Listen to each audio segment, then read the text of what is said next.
रात के अंधेरे में एक काला विधेयक पारित किया गया। यह सभी धर्मों के लिए खतरे की घंटी है।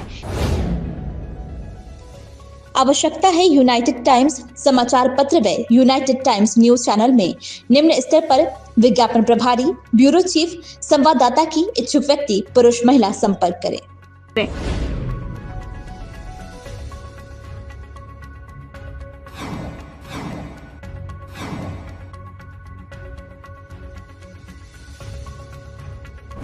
वक्फ संशोधन विधेयक लोकसभा में पारित। कांग्रेस सांसद प्रमोद तिवारी ने कहा, रात के अंधेरे में एक काला विधेयक पारित किया गया। यह सभी धर्मों के लिए खतरे की घंटी है। हिंदुओं की भी संपत्ति है, सिखों की भी संपत्ति है, या ऐसे सभी धर्मों और संस्थाओं की संपत्ति है, तो क्या अब उनकी संपत्ति भी छीन ली जाएगी?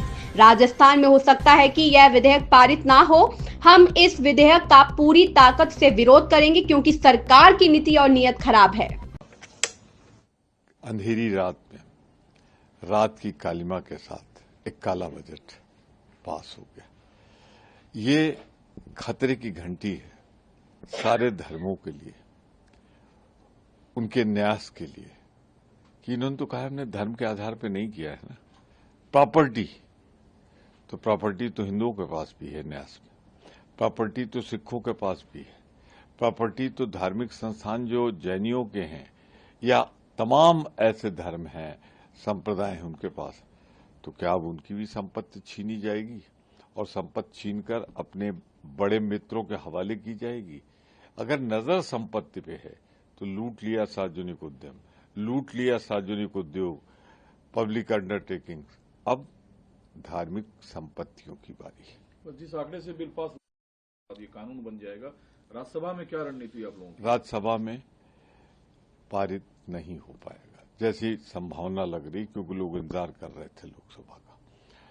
मुझे पूरी उम्मीद है कि ये खतरे की घंटी है 288, 72 से सिर्फ 16 आगे, तो कभी भी किसी भी समय खतरे की घंटी सरकार पर अब बजने लगी है।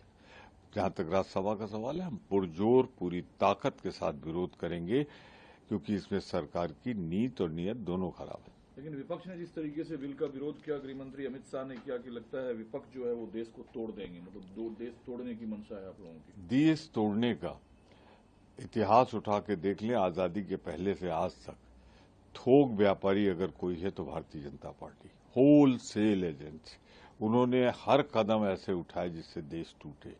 कांग्रेस पार्टी ने बलिदान दिया है आजादी के पहले और आजादी के बाद दो प्रधानमंत्रियों का, देश टूटने न पाए। भाजपा तो चाहती है देश टूटे, पर हम इंडिया गठबंधन के लोग किसी कीमत तक लड़ेंगे और भारत माता को टूटने नहीं देंगे, चाहे जितनी कोशिश भाजपा कर ले। गुपचुप तरीके से भारतवासी है, इसके दो नुकसान। इतिहास याद करिए, अंग्रेजों ने ऐसी लगान लगाया था भारतीयों पे, उसी तरह की लगान अमेरिका ने लगा दी। मोदी जी के सबसे प्यारे दोस्त ने, जिनको लिए नारा लगाने पहुंच गए थे, अगली सरकार ट्रंप सरकार। तो मोदी जी बताएं, अभी हमारा वो दर्द भरा नहीं था कि हाथ में हथकड़ी पैरों में बेड़ी डाल के हमारे भारतवासी लाए गए हिंदुस्तान, लगभग 30 घंटे की यात्रा के बाद मालवाहक विमान में बैठाल के दूसरी छोड़ दे दी। इसके दोहरे नुकसान होंगे। भारत के लोग जो वहां पे एम्प्लॉयड थे, इनके सहारे ज्यादा व्यापार होता था, तो बहुत से भारतीय उसमें जुड़े हुए थे, उनका नुकसान। और अब भारतीय उत्पाद की बिक्री अमेरिका में महंगी हो जाएगी, कंपटीशन में हम न चल पाएंगे।